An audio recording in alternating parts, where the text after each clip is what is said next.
Friends, આજે હું share કરીશ તમારી સાથે ફરારી ઢોકળા બનાવવાની રેસીપી. તો અહીં આગળ મેં એ મોરૈયો લઈ લીધો છે, 1 કપ અને 1/4 કપ સાબુદાણા લઈ લીધા છે. તો હવે આપણે આ બેને મિક્સરમાં એડ કરીને સરસ પાવડર બનાવી લઈશું. હવે પીસી લઈશું આપણે.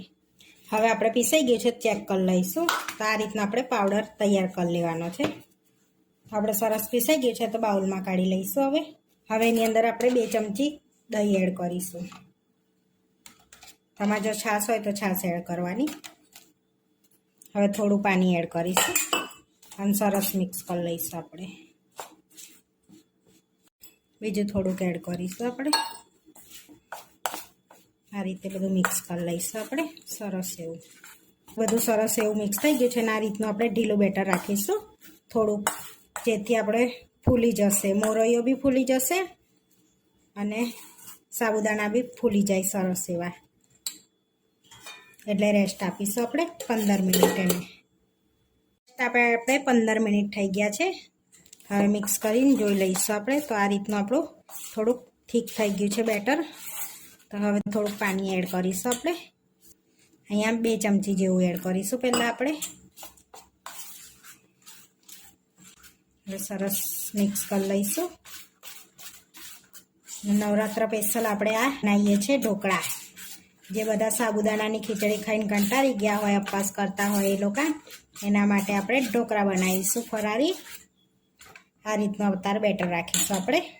હવે પ્લેટને તેલથી પહેલાં ગ્રીસ કરી લઈશું આપણે. ચોફેર ગ્રીસ કરી લેવાની છે બધી બાજુથી તેલથી, આ રીતે.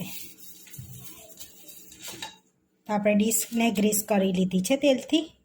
હવે એની અંદર આપણે લીલું મરચું એડ કરીશું. તો જેટલું તીખું ખાતા હોય એટલું એડ કરવાનું છે. તો અહીંયા આગળ મેં થોડુંક જ એડ કર્યું છે. હવે ફરારી મીઠું એડ કરીશું. તો અહીંયા આગળ 1 ચમચી જેવું એડ કરું છું મેં ફરારી મીઠું. હવે મિક્સ કરી લઈશું બધું આપણે સરસ.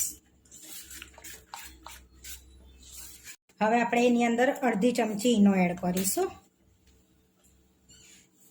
આટલી ચમચી. તો સરસ આપણા ઢોકળા પોચા અને રૂ જેવા થશે. હવે મિક્સ કરી લઈશું બધું આપણે સરસ એવું પહેલાં આ રીતનું. હવે સરસ એવું મિક્સ થઈ ગયું છે આપણે. હવે આપણે પ્લેટમાં ટ્રાન્સફર કરી લઈશું ખીરાને આ રીતે. હવે ખીરું ટ્રાન્સફર કરી લીધું છે આપણે બધું પ્લેટમાં. હવે એની પર થોડોક મરી પાવડર સ્પ્રિંકલ કરી લઈશું આ રીતે. હવે આપણે સ્ટીમ કરી લઈશું. તો અહીંયા સ્ટીમ કરવા માટે પહેલેથી પાણી ગરમ કરવા મૂકી દીધું. પાણી સરસ ઉકળી ગયું છે આપણું. સરસ પાણી એવું ઉકળી ગયું છે અને વરાળ બી બહાર આવવા વળગી છે. તો હવે આપણે પ્લેટને મૂકી દઈશું અંદર. હવે ઢાંકીને આપણે 15 મિનિટ સુધી એને થવા દઈશું. 15 મિનિટ થઈ ગઈ છે. તો હવે આપણે ઢોકળાને ચેક કરી લઈશું. તો ચપ્પુ મારીને ચેક કરીશું તો એકદમ ક્લીન ચપ્પુ બહાર નીકળે છે. તો આપણા ફરારી ઢોકળા રેડી થઈ ગયા છે. હવે આપણે ગેસ બંધ કરીને સ્ટીમમાંથી બહાર કાઢી લઈશું.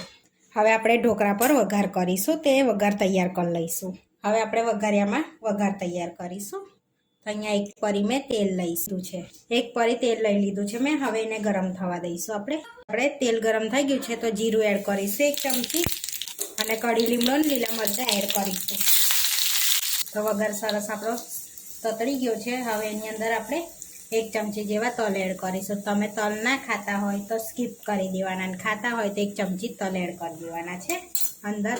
તો સરસ આપણો વઘાર રેડી થઈ ગયો છે. હવે વઘારને આપણે ઢોકળા પર એડ કરી દઈશું. તો આપણા ઠંડા એવા ઢોકળા બી થઈ ગયા છે. આમાં ઢોકળા પર કટ લગાડી લઈશું આપણે. તો પહેલાં ઊભા કટ લગાડીશું. હવે આડા કટ લગાડીશું આપણે. હવે આપણે જોઈ લઈશું. તો જો એકદમ સરસ જારી ઢોકળામાં પડી છે ને સરસ એવા પોચા રૂ જેવા ઢોકળા આપણા થયા છે.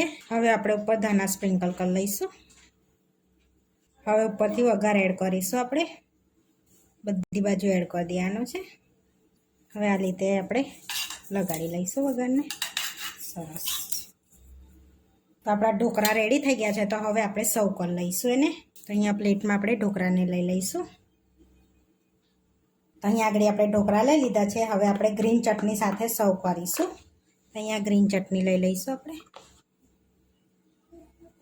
તો અહીંયા ગ્રીન ચટણી ફરારી આપણે બનાવી છે. તો આ ફરારી ગ્રીન ચટણીની રેસીપી આગળ મેં શેર કરેલી છે.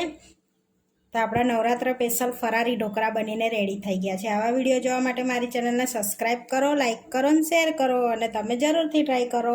ફરી મળીશું નવા વિડીયોમાં અને તમને આ મારી રેસીપી કેવી લાગી એ કોમેન્ટ કરીને જરૂરથી જણાવજો.